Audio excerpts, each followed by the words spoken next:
할렐루야. 네, 여러분 반갑습니다. 예수님은 스타입니다. 예수님은 어디를 가든지 스타이셨습니다. 빛을 발하셨고요. 예수님이 발하는 그 빛을 통해서 어두움에 방황하고 헤매던 사람들이 참 빛을 만나게 됩니다. 여러분에게 예수님은 어떤 분이십니까? 오늘 제3남전도회 헌신예배입니다. 그래서 제가 3남전도회면 어떤 연령일까 좀 궁금했는데 오늘 나와서 특송하는 모습을 보니까 얼마나 젊으신 분인지 막 가슴이 뜁니다. 교회에 이렇게 젊은 분이 있으면 참 멋지구나, 훌륭하구나. 우리들의 부모님들이 목숨을 걸고 신앙생활 하셔서 그들이 신앙을 지키시고 교회를 성장시키셨습니다. 그분들의 신앙이 멋지고 훌륭합니다. 대단합니다. 그런데 신앙이 그대에서 끊어지면 신앙은 너무나 안타까운 것이 되죠. 우리들의 자녀들, 그 후손들에게 신앙이 대대로 연결되는, 그 다음 세대에게 신앙이 교육되어지는 그 은혜가 우리 샤론교회에 넘치기를 축복합니다. 아멘. 오늘 찬양하는데 이 가락이 굉장히 몸에 익어요. 제가 알기로는 이 찬양이 굉장히 오래전에 나왔던 곡이고 가사도 오래전 스타일로 있는데 너무 이렇게 마음에 딱 와닿습니다. 요즘은 변화의 시대입니다. 많은 것들이 변합니다.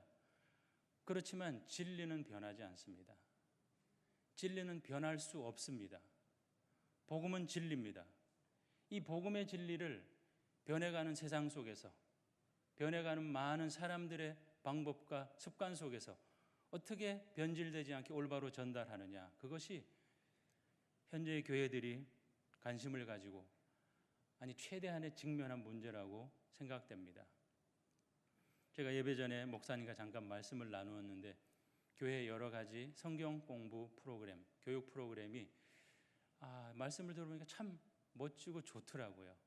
그래서 샤론교회가 건강한 교회다.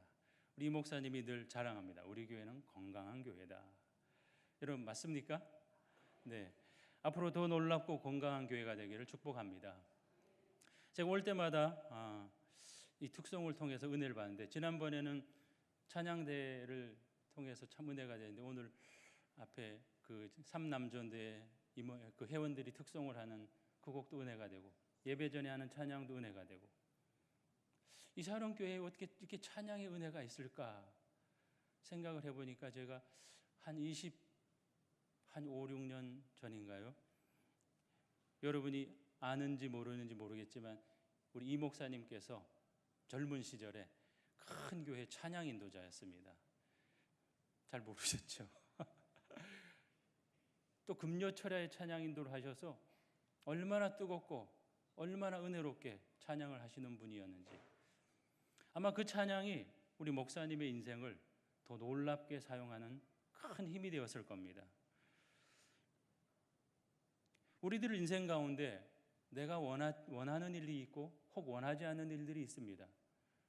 내가 원하는 일이 그대로 된다면 너무나 좋은데 웬걸요? 내가 원하는 일보다 원하지 않는 일들이 더 많이 일어나는 것이 우리들의 인생이다라고 저는 생각합니다. 우리 어르신들의 말씀을 들어봐도 기구했던 그 인생들, 힘들고 어려웠던 그 시대를 살아가면서 참 한이 많으신, 어려움을 많이 겪으셨던 그런 이야기를 듣습니다.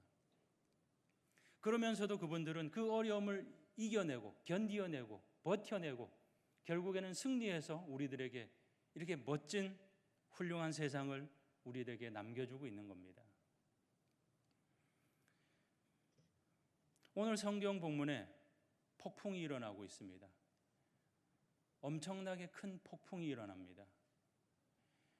예수님의 제자들은 이제 예수님의 진면목에 대해서 조금씩 알아갑니다. 처음에는 예수님에 대해서 잘 몰랐겠죠. 따라오라 해서 잘 모르고 무조건 따랐습니다.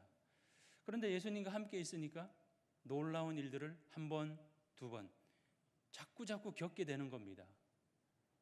예수님이 마치 초능력자인 것처럼, 현실 세계의 사람이 아닌 것처럼 대단한 능력을 발휘합니다. 그분이 대단한 비밀을 가르쳐주고 들려줍니다. 그 수많은 구름 인파가 예수님을 따릅니다. 제자들은 그들 스스로가 대단하거나 위대하거나 그렇진 않았지만 자기들이 함께하는 예수님이 그런 위대한 분이고 대단한 분이고 사람들에게 인기가 있는 스타라는 것이 자랑스럽습니다. 그래서 어깨가 우쭐할 수 있죠.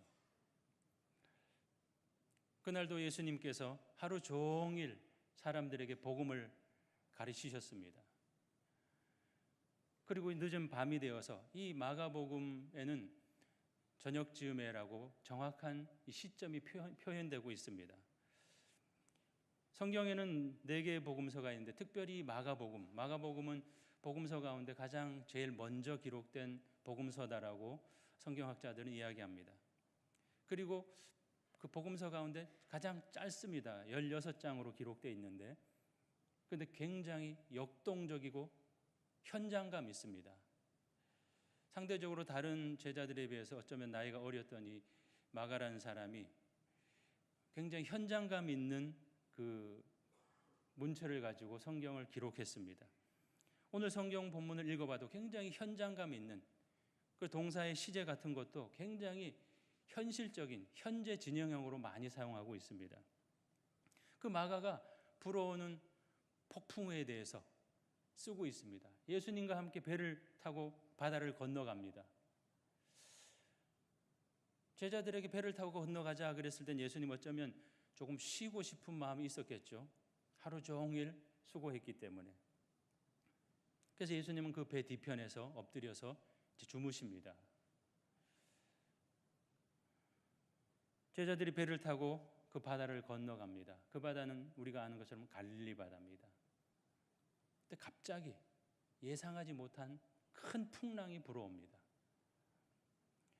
우리가 종종 그 갈릴리 바다의 풍랑에 대해서 듣게 되는데 우리가 아는 것처럼 그 갈릴리 바다는 그 바로 옆에 있는 지중해 바다보다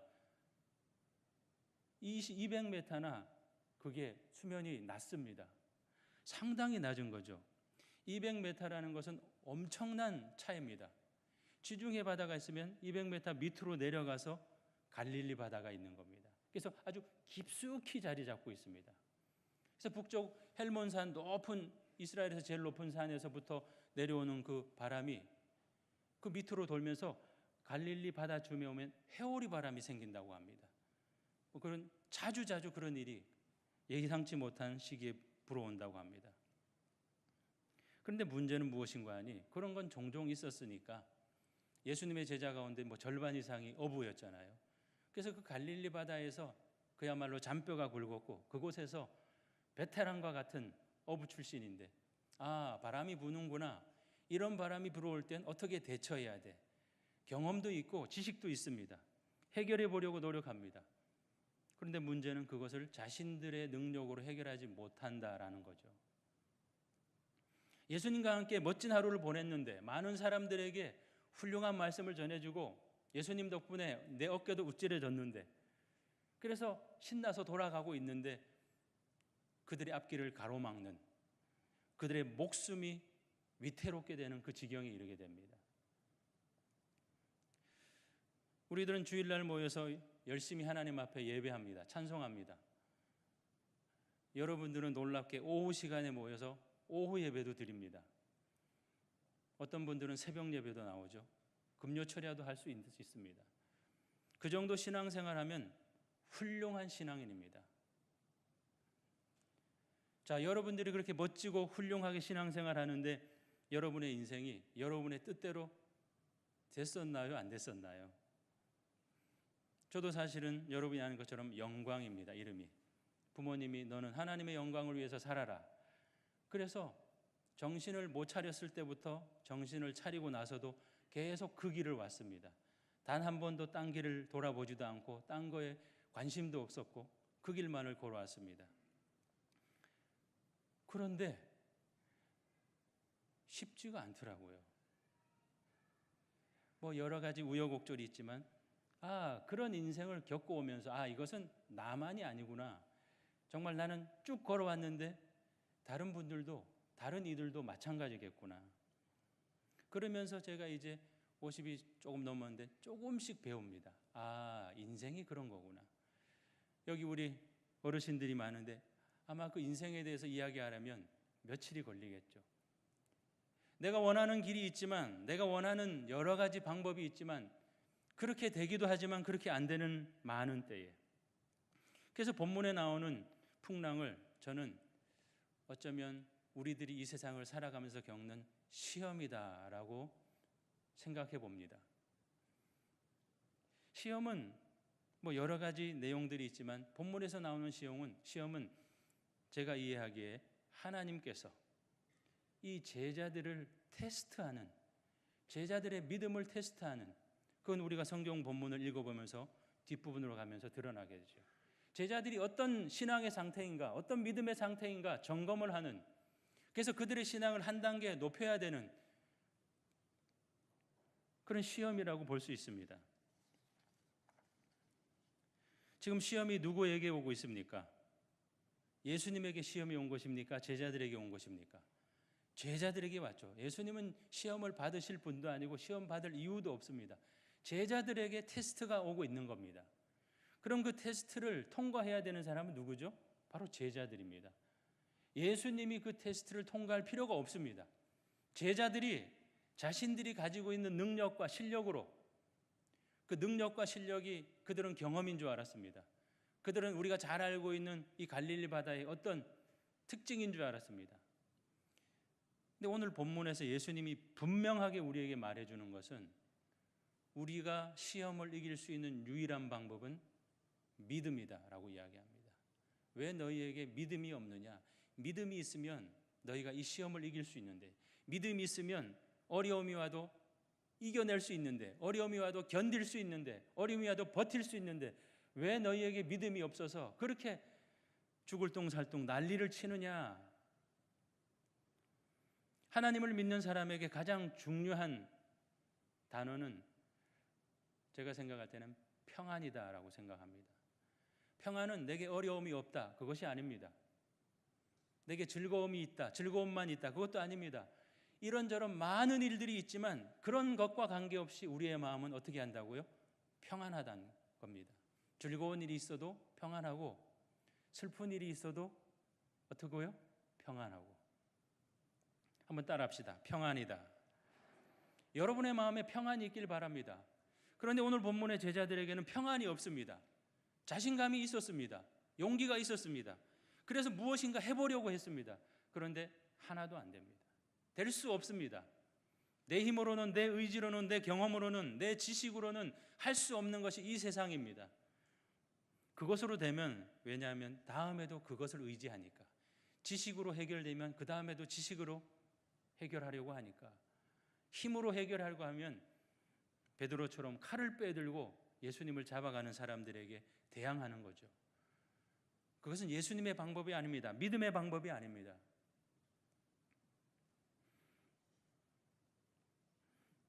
오늘 성경 본문에 물결이 배에 부딪혀 들어왔다라고 표현되고 있죠. 여기 부딪혀라는 것은 과거형입니다. 그런데 무슨 과거형이냐면 미완료 과거형입니다. 그래서 그 물이 계속 부딪혀 오는 겁니다. 한 번 물이 부딪혀 오면 그냥 견딜만 한데, 내가 3번 어려움을 당하면 견딜만 한데, 시험은, 어려움은 3번만 오는 게 아니라 5번, 10번 옵니다. 사람에 따라서, 믿음의 공력에 따라서 10번을 버틸 수 있는 사람이 있죠. 어떤 분들은 20번을 버틸 수도 있습니다. 그런데 우리를 향하는 시험은 내가 견딜 수 있는 그 한계 이상으로 다가옵니다. 그랬을 때 우리는 어떻게 해야 될까? 침몰 직전에 있는 이 예수님이 타고 있는 배, 그런데 예수님은 주무시고 있어서 예수님은 있는 듯 없는 듯, 제자들은 안간힘을 쓰지만 그 배는 점점 더 물이 가득 차고 빠져들어갑니다. 저는 이번에 이 성경 본문을 보면서 이 물에 빠져들어가고 있는 이 배가 어쩌면 우리 한국 교회와 같은 상황이 아닐까. 지금 이 마가복음이 기록된 것은 우리가 주로 예상하기는 AD 70년경이라고 우리가 예측하고 있습니다. 이 당시에 예루살렘 교회는 엄청난 박해를 받고 있었습니다. 너무나 큰 어려움이 있었습니다. 그래서 마가는 이것을 기록하면서 예수님이 제자들과 함께 타고 있는 그 배가 큰 어려움을 당하고 있을 때 어떻게 해결함을 얻었는가를 기록하면서 지금 고난과 박해를 받고 있는 이 예루살렘 성도들에게 우리가 겪고 있는 이 핍박과 어려움을 어떻게 해결해야 되는가, 아마 그것을 제시하고 싶은 마음이 있었을 것입니다. 그리고 또 한 가지는 개인의 삶과 신앙의 위기를 어떻게 해결해야 되는가. 그래서 그들은 마지막에 예수님을 부릅니다. 우리가 읽었던 성경을 본문에 보니 38절에 예수께서는 고물에서 베개를 베고 주무시더니 제자들이 예수님을 깨우며 이르되 선생님이여 우리가 죽게 된 것을 왜 돌아보지 않습니까? 이 말투는 우리를 살려주십시오라는 의미도 있는 것 같지만 무언가 불평이 있는 겁니다. 우리는 지금 죽을 고비를 겪고 있는데, 우리가 죽을 것 같은 상황인데 왜 우리를 돌아보지 않느냐, 불평이 섞여 있는 그런 말을 하고 있는 것이죠. 원망을 섞어서 말하고 있습니다. 원문에 있는 그 단어를 직역하면 이렇다고 합니다. 당신은 염려가 되지 않습니까? 우리가 지금 이 난리를 겪고 있는데 이 난리통에 당신은 염려가 되지 않습니까? 우리 제자들이 죽는 것이 염려가 되지 않습니까? 당신도 죽을지 모르는데 염려가 되지 않습니까? 지금까지 예수님을 겪어봤는데, 예수님을 대단한 분으로 마음속에 인정했는데, 그 예수님 때문에 덩달아 우쭐하기도 했는데 풍랑이 몰아치니까, 시험이 닥쳐오니까 잊어버리는 겁니다. 그것이 우리들의 수준입니다. 잊어버리는 거죠. 괜찮을 때는 예수님도 생각이 나고, 좋을 때는 하나님도 생각이 나고, 찬송할 마음도 있는데 무엇인가 어려움이 다가오고 삐뚤어지고 힘들어지면 예수님도 생각이 안 나고, 하나님의 그 은혜도 생각이 안 나고, 감사도 안 되고 찬송도 안 되고, 마음에는 불평만이 있게 되는 거죠. 그런 우리에게 왜 하나님께서는 이런 시험을 주시는 것일까? 왜 이런 테스트를 우리에게 하실까? 그걸 우리가 몇 가지로 한번 생각해 보려고 합니다. 이런 시험이 우리에게 오는 이유는 우리가 자고하지 않게 하기 위해서 온다고 합니다. 교만하지 않게 하기 위해서. 인간은 본시 다른 사람의 작은 칭찬들, 그리고 내 안에 있는 보잘것없는 그것을 곧잘 우쭐해지는 것으로 삼기도 합니다. 많은 사람들이 어깨가 올라간다, 목이 고다 있다, 그런 이야기를 할 때는 그 사람에게 그럴 수 있는 어떤 내용이 있다라는 거죠. 그럴 수 있는 어떤 조건이 있다라는 겁니다. 여러분, 자랑할 수 있는 조건이 있고 자랑할 수 있는 내용이 많습니다. 자랑을 하는 것이 옳습니까? 하지 않는 것이 옳습니까? 자랑을 하는 것이 잘못됐다라고 말할 수 없습니다. 자랑이 교만한 마음에서, 상대편을 무시하려는 마음에서, 상대편을 깔보는 마음에서 묵살시키려고 그렇게 한다면 너무나 잘못됐죠. 우리가 복음을 이야기하는 것도 저는 어쩌면 자랑이라고 생각합니다. 복음은 우리에게 보물이잖아요. 그 보물을 드러내는 겁니다. 드러내면서 우리는 왜 그것을 드러냅니까? 자랑을 하는 겁니까? 나는 이런 위대한 보물이 있는데 너는 보물도 없고 그 모양이 뭐냐? 왜 그 모양 그 꼴로 사느냐? 이것이 우리의 목적이 아니죠. 우리가 복음을 자랑하는 것은 이 위대한 복음을 너에게도 주고 싶다. 너도 이 복음을 가지고 이 복음으로 말미암아 생명을 얻고 구원을 얻으라. 여러분은 예수를 자랑해야 됩니다. 예수를 자랑하지 않으면 극단적인 얘기지만 크리스찬이라고 할 수 없습니다. 요즘 저희 은혜로 교회에서 2017년을 맞아서 매주마다 한 번씩 외치는 것이 있는데, 나는 크리스찬, 이겁니다.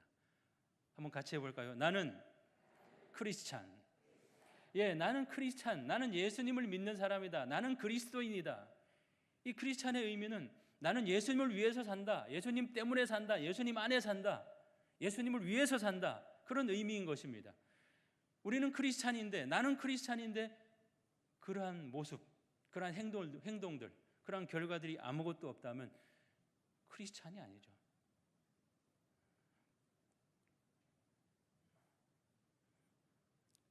예수님이 우리 안에 있고 그 예수님이 가장 존귀한 가치가 되고 가장 위대한 분이 되고 가장 완전한 생명이 되는 분인데 그분을 자랑하지 않을 수 없죠. 그런데 이 교만한다는 것은 인간적인 것을 자랑하는 겁니다. 아무것도 아닌 알량한 것을 자랑하는 겁니다. 내 지위를 자랑하는 겁니다. 내 학식을 자랑하는 겁니다. 예수님께서는 지금 온갖 기적과 이적을 행하십니다. 가는 곳마다 수많은 인파들이 예수님을 환영하고 따라옵니다. 그 예수님과 동행하는 제자들은 자칫하면 교만해질 수 있습니다. 아니요, 교만했을 겁니다. 예수님이 높은 자리에 올라가면 우리를 덩달아 높은 자리에 오르게 해달라고 부모까지 와서 부탁을 하고 그들 스스로도 막 싸우는 그 정도로 그들은 그것에 대해서 욕심이 있었습니다. 그런 간절한 바람이 있었죠. 그러니까 예수님의 실체나 예수님의 진짜 목적을 제자들은 알지 못했다라는 것입니다. 아니요, 알지만 자신들의 목적을 포기하지 못하고 예수님의 목적을 뒤로 하고 자신들의 것을 우선적으로 생각하는 너무나 안타까운 모습이라는 겁니다. 그래서 우리에게 시험이 오는 겁니다. 교만하지 않게, 자고하지 않기 위해서. 오늘 많은 성도들이 주님을 믿기만 하면 모든 삶의 문제가 해결될 것이라고 생각합니다. 만사형통할 것이라고 생각합니다. 맞습니다. 예수님을 믿으면 만사형통합니다. 그런데 세상 사람들이 말하는 만사형통과 우리 믿는 사람들이 말하는 만사형통은 엄청난 차이가 있습니다. 세상 사람들이 말하는 만사형통은 우리가 흔히 생각하는 만사형통과 똑같은 맥락의 단어죠. 근데 우리 믿는 사람들이 말하는 만사형통은 전혀 다른 개념입니다. 내가 하나님을 올바로 믿고 있는가? 하나님의 말씀을 듣고 있는가? 그 말씀에 순종하고 있는가? 그 말씀을 지키기 위해서 열심으로 싸우고 있는가? 그것이 되었을 때 만사형통입니다. 하나님을 올바로 믿는 것, 그것이 만사형통의 100%입니다. 우리는 그 다음의 것을 생각하면서 왜 하나도 안 되지? 왜 우리 구역원은 말을 잘 안 듣고 속만 새기지? 왜 우리 남편이 하는 사업은 성공하지 않고 점점 어려워지지? 왜 우리 가게는 매출이 지난달보다 점점 떨어지지? 그런 어려움이 있음에도 불구하고 내가 하나님을 여전히 믿고 있으면 그런 분은 만사형통하고 있는 겁니다. 할렐루야. 우리의 신앙은 성숙해져야 되는 겁니다. 신앙의 출발점에 늘 있어서는 우리가 너무나 안타까운 일들이 많죠. 점점 더 성숙해지고 점점 더 속도가 붙고 하나가 되고 한 마음이 되고 한 뜻이 되는 것. 성숙한 신앙인이 되는 데는 이런 심한 풍랑이 필요하다는 것이죠. 예수님께서 제자들을 꾸짖으십니다. 꾸짖을 때 왜 어찌하여 두려워하느냐? 왜 믿음이 없느냐? 이 본문도 이 마가복음에만 나타나는 아주 독특한 방법입니다. 현장감 있게 벌써 그 자리에 예수님이 있는 것처럼 우리가 그 현장에 있는 것처럼 이 마가는 기술하고 있는 것이죠. 여러분, 왜 믿음이 없을까요? 믿음이라는 것은 믿음의 대상이 있습니다. 그 믿음의 대상에 대한 확신이 있어야 됩니다. 그런데 믿음의 대상에 대해서 확신이 없으면 믿을 수 없습니다. 믿을 수 없으면 의심이 생깁니다. 그리고 의심이 생기면 두려워지게 되는 거죠. 예수님께서 하신 말씀은 같은 동일한 일맥상통한 말씀이죠. 너희의 두려움을 이기라는 겁니다. 너희의 두려움을 벗어 던지라는 겁니다. 그랬을 때 믿음이 있는 겁니다. 우리가 신앙생활할 때 사단은 우는 사자처럼 달려듭니다. 사단은 우리에게 여러 가지 어려운 방법으로 우리를 해방합니다. 이 사단은 우리 속에 들어올 수는 없습니다. 그러나 우리 속에 여러 가지 잡념을 집어넣으면서 우리 안에 주인이신 성령께서 자리를 잡고 주인이 되셔서 우리를 주장하시는데 자꾸 다른 잡념을 집어넣습니다. 두려움을 집어넣습니다. 유혹을 합니다. 협박을 합니다. 그러면서 우리에게 어떤 틈이 보이면 우리를 정복하려고 달려듭니다. 그렇기 때문에 우리의 신앙은 늘 깨어서 근신하고 있어야 됩니다. 또한 우리에게 시험이 오는 이유는 우리가 스스로 깨달아야 되기 때문에 시험을 하십니다. 테스트를 하는 겁니다. 테스트를 통해서 우리가 모르는 것을 깨닫게 하는 겁니다. 우리는 많은 것을 모르죠. 가장 모르는 것은 내 자신입니다. 내 자신을 모른다라는 말이 무슨 어폐가 있지만 사실은 자기 자신을 알 수 없습니다. 여러분, 사람을 믿을 수 있습니까? 어떤 사람은 신뢰가 가는 사람이 있습니다. 제가 여러분들을 이제 벌써 여러 번 뵀는데 여러분을 뵈면 신뢰감이 듭니다. 그런데 제가 믿지 못하는 어떤 사람 중에 하나가 제 스스로를 잘 못 믿습니다. 내 몸도 내 마음대로 못하고 내 생각도 내 마음대로 못합니다.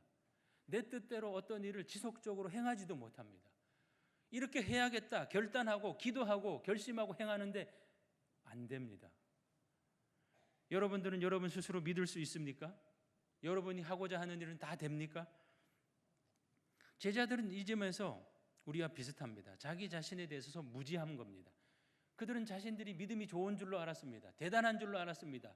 기도하면 될 줄 알았습니다. 자기의 경험을 갖다 대면 해결할 줄로 알았습니다. 안 됩니다. 이까지 풍랑쯤이야 했는데 도무지 안 되는 겁니다. 그들의 노력이 허사가 됩니다. 점점 두려워집니다.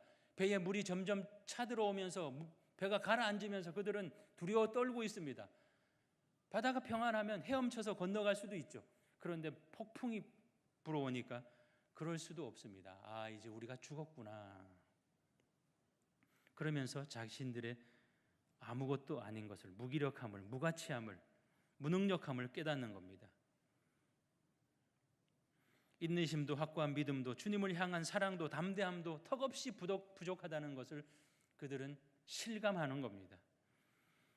우리는 우리의 신앙을 어느 정도 실력인지 실감해야 됩니다. 그걸 알아야 됩니다. 아, 나는 목사니까, 아, 나는 어떤 권사니까, 어떤 직분이 있으니까 그만한 믿음이 있을 거야. 다른 사람들이 대단하십니다 인정해 주니까 마치 있는 것처럼, 물론 있기도 합니다. 그런데 우리의 신앙은 바람 앞에 촛불처럼 훅 불면 쓰러지는, 꺼질 수밖에 없는 그런 연약한 믿음입니다. 그것이 우리 인간의 한계죠. 그래서 내 수준을 깨닫는 겁니다. 내 실력을 깨닫는 겁니다. 그래서 그 다음에 좀 더 진일보해서 우리의 신앙을 키워가야 되는 겁니다. 그러기 위해서 하나님은 우리를 계속해서 테스트를 하고 있는 겁니다. 우리를 위해서. 우리가 오늘 본문에서 풍랑을 보면서 이 풍랑이 구약에도 많이 불었습니다. 우리가 잘 아는 것처럼 요나 앞에 풍랑이 불어옵니다. 하나님의 말씀이 요나에게 임했죠. 너는 니느웨로 가라. 하나님, 나는 니느웨는 싫습니다. 니느웨 말고 다른 곳에 보내십시오. 아니, 너는 니느웨로 가라. 하나님, 내가 아무리 생각해도 니느웨는 우리 유대인의 원수이기 때문에 거긴 아니고 차라리 더 멀리 저 스페인으로 가겠습니다. 그래서 땅끝인 스페인으로 갑니다. 어떻게 보면 더 멀리, 더 고생하고 더 힘든 곳을 선택했기 때문에 너 참 대단하구나 인정받을 수 있지만 하나님은 그를 징계합니다. 왜 그렇죠? 하나님의 말씀에 순종하지 않았기 때문에. 하나님은 우리의 계산이나 우리의 생각을 원하는 것이 아니라 순종을 원하십니다. 그것이 하나님의 뜻이고 하나님의 방법이고, 그 요나 앞에 풍랑을 일으켜서 요나를 굴복시키시죠. 물론 그 풍랑이 요나를 징계하는 것이지만 또 하나의 면은 요나를 사랑하기 때문에 요나의 길을 막아서서 요나가 올바른 길로, 하나님의 말씀에 순종할 수 있는 길로 인도하는 겁니다. 그래서 우리에게 다가오는 풍랑은, 우리에게 다가오는 시험은 하나님이 우리를 새롭게 진일보시키는 믿음의 그 인도하심, 그것은 지극히 큰 사랑하십니다. 여러분이 풍랑을 맞을 때, 시험을 당할 때에 불평하지 말아야 될 이유입니다. 우리를 위해서, 우리를 사랑하시기 때문에 하나님은 우리에게 풍랑을 일으키십니다. 우리의 옷이 젖어도, 우리의 물건이 다 잃어버려도 하나님의 뜻이 이루어지고, 그 하나님의 뜻이 이루어지는데 우리가 쓰임을 받는다라는 겁니다. 그것이 우리가 이 땅을 살아가면서 해야 되는 가장 중요한 타겟, 하나님에게 쓰임받는. 신약에도 큰 풍랑이 하나 불어오죠. 유라굴로 풍랑이 바울 앞에 불어옵니다. 바울이 로마로 호송되고 있는 그때에 276명이나 타고 있는 그 배가 정말 2주간 넘게 표류하고 방황하고 있습니다. 앞이 하나도 보이지 않습니다. 사람들이 인생을 다 포기하고 목숨을 포기하는 그때에 바울이 아무도 죽지 않을 것이다, 하나님이 다 살려주실 것이다, 그들을 위로하고 격려하고 먹이고 하면서 그 풍랑 속에서 살아오게 하십니다. 우리에게 다가오는 풍랑은 우리의 신앙을 자라게 합니다. 우리가 참된 믿음으로 올바로 서게 합니다. 그러나 그것으로 끝나지 않고요. 우리 옆에 있는 사람들, 여러분 주변에 있는 사람들, 여러분 주변에서 아직도 하나님을 모르는 사람들, 하나님을 비판하는 그 사람들을 여러분이 당하는 시험을 통해서, 여러분이 당하는 그 시험을 이겨내고 견뎌내고 승리하는 것을 통해서 그 사람들이 결국은 하나님을 만나게 되는 놀라운 일이, 역사가 벌어질 것입니다. 제자들에게 풍랑이 불어오는, 그 시험이 오는 마지막 이유는 제자들이 확고한 믿음을 갖게 하기 위해서 그렇습니다. 제자들이 확고한 믿음. 우리가 성경 본문 하나를 같이 읽어보겠습니다. 40절 같이 읽도록 하겠습니다. 시작. 이에 제자들에게 이르시되 어찌하여 이렇게 무서워하느냐, 너희가 어찌 믿음이 없느냐 하시니. 예수님께서 일어나셨습니다. 제자들이 흔들어 깨우니까 예수님께서 그렇게 큰 풍랑 속에서 큰 풍랑이 일어난지도 모르고 난리가 일어난지도 모르고 깊이 잠드셨다. 참 예수님이 숙면을 취하신 것 같아요. 그죠? 어떤 분은 제자들이 어떻게 하나 셋눈을 뜨고 보고 계셨을 수도 있다. 그런 농담 삼아 얘기하는데 예수님이 일어나셨습니다. 그리고 먼저 바람과 파도를 꾸짖으십니다. 바람아 잔잔하라, 물결아 잔잔하라. 창조주이신 예수님께서 피조물인 자연에게 명령하는 겁니다. 피조물이 순종을 할까요? 순종하지 않을까요? 순종합니다. 단박에 순종합니다. 마치 언제 풍랑이 불었느냐 하는 식으로 잔잔합니다. 아마 제자들은 깜짝 놀랐을 겁니다. 흔적도 없이 잔잔합니다. 사도행전 5장으로 넘어가면서 중풍, 귀신 들린, 군대 귀신 들린 사람이 나옵니다. 거라사 그 무덤 사이에서 난리를 치던 그 사람이, 예수님께서 너희 그 사람에게서 나오라 했을 때 군대 귀신이 나와서 2,000여 마리나 되는 돼지를 몰살시키면서 바다에 빠져 죽었을 때 그 사람이 그렇게 오랫동안 귀신이 들려서 괴성을 지르고 밤낮 무덤 사이를 활보하고 자기 몸을 부서뜨리던 사람이 언제 귀신 들렸다나, 언제 내가 귀신이 들렸지 할 정도로 온전한 사람이 되었다라는 겁니다. 이 하나님의 능력은, 이 예수님의 능력은 우리를 원상복귀시켜 주는 겁니다. 우리가 이 땅에 이렇게 죄 가운데 살아가는 이유가 뭐죠? 아담의 원죄, 아담의 타락 때문에 그렇습니다. 그 타락으로 인간은 하나님의 성품, 하나님의 성품으로 만들어진 우리가 훼손됐습니다. 손상됐습니다. 그것을 원상복귀시킬 수 있는 유일한 방법은 예수 그리스도밖에 없는 겁니다. 예수님께서 바람과 바다를 꾸짖으시며 잔잔케 하셨습니다. 그러면서 제자들에게 말하는 겁니다. 어찌하여 믿음이 없느냐? 어찌하여 믿음이 없느냐? 이 말에 대해서 어떤 성경학자는 이제 다른 여러 가지 사본을 보면서 여기에 아직도라는 단어가 있다고 합니다. 왜 아직도 믿음이 없느냐? 그래서 공동 번역에는 아직도 믿음이 없느냐라고 번역이 되어 있습니다. 이 말의 뜻은 뭐냐면은 예수님께서 일어나셔서 그렇게 죽을 것 같은 큰 위기에서 바람과 파도를 잔잔케 하셨습니다. 엄청난 일을 행하신 것이죠. 그럼 제자들은 어떻게 해야 될까요? 여러분, 안진뱅이가 일어났습니다. 안진뱅이가 어떻게 했습니까? 하나님을 찬양했죠. 눈먼 자가 고침을 받았습니다. 어떻게 했죠? 하나님을 찬양했습니다. 제자들이 바람과 파도가 잔잔해진 것을 보면 어떻게 해야 될까요? 그 위대한 능력을 행하신 하나님을 찬양해야죠. 그런데 제자들에게 아직도 믿음이 없습니다. 그래서 예수님이 제자들에게 왜 아직도 믿음이 없느냐? 그것에 대한 근거가 마지막 41절입니다. 그들이 심히 두려워하여 말하되 예수님이 누구이기에 바람과 바다도 순종하는가? 아직도 의문이 있는 겁니다. 누구지? 이게 웬일이지?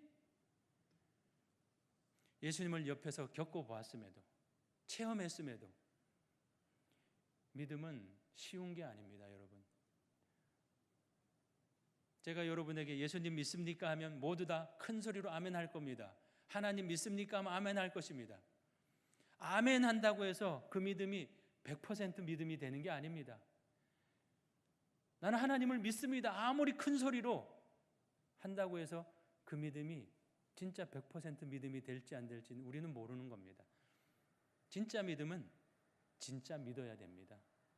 내 모든 삶 가운데 하나님이 함께 하신다라고 믿는 겁니다. 우리 가정과 함께 하신다. 우리 자녀와 함께 하신다. 우리 부모님이 건강하지 못해도 큰 병에 걸려도 하나님이 함께 하신다. 사랑하는 내 자녀가 큰 어려움을 당해도 봉변을 당해도 하나님이 함께 하신다. 라는 그 믿음, 하나님이 함께 하시기 때문에 내 마음엔 여전히 평안함이 있다.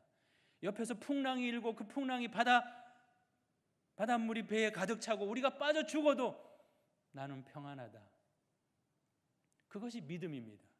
그런데 우리의 믿음은 조금만 바람이 불어도, 풍랑까지가 아니고 바람만 불어도 흔들립니다. 조금만 아파도 흔들립니다. 구역장이 조금만 불편한 얘기를 해도 속상합니다. 내 다음 주에는 안 갈 거야. 구역원이 조금만 말을 안 들어도 구역장이 저 사람을 안 왔으면, 우리의 마음과 수준이 아직은 그 정도죠. 근데 여러분, 포기하지 마십시오. 하나님은 언제나 우리에게 풍랑을 보내시면서 우리의 믿음을 점검해 주십니다. 원하지 않으시죠? 원하지 않아도 하나님은 하십니다. 왜냐하면 하나님은 변하지 않는 뜨거운 열심으로 우리를 그렇게 지금까지 대하셨기 때문에 여러분들이 오늘 이 오후 예배 자리까지 앉아 있을 수 있는 겁니다. 하나님이 우리가 거부하고 우리가 싫어하고 우리가 불평하고 입을 삐죽일 때마다 이 친구는, 이 사람은 내가 해주는 거 싫어하는구나 하고 포기했으면 우리는 이 오후 시간에 못 나와 있습니다. 오후 시간에 못 나오다 보면 오전에도 안 나옵니다. 집에서 TV 보면서 예배 드리다가 다른 데 틀었다가 다른 데 빠지기도 합니다. 성도 여러분, 참된 믿음을 가지시길 바랍니다. 인생이 풍랑이 올 때, 이번에는 하나님이 나에게 어떤 것을 주기 위해서 이런 시험과 이런 풍랑을 주시는 걸까? 기대를 하십시오. 그 기대감이 여러분을 멋진 신앙으로 세워주실 것을 확신합니다. 아멘. 기도하겠습니다. 하나님, 우리에게 풍랑이 있으니 감사합니다. 하나님, 바라기는 우리가 견딜 수 있는 풍랑을 주시고, 풍랑을 주실 때는 풍랑을 이길 수 있는 힘을 주신 것을 믿습니다. 하나님, 나뿐만이 아니라 우리 가정에도, 우리 자녀들에게도 그 시험을 주셔서 이기게 하시고 진짜 믿음으로 서게 하여 주시옵소서. 감사합니다. 하나님, 우리 샤론교회가 믿음 위에 서서 하나님의 귀한 일을 행하니 감사드립니다. 오늘 제3남전도에 믿음 위에 서서 하나님의 큰 일을 행하게 하여 주시옵소서. 예수님 이름으로 기도드립니다. 아멘.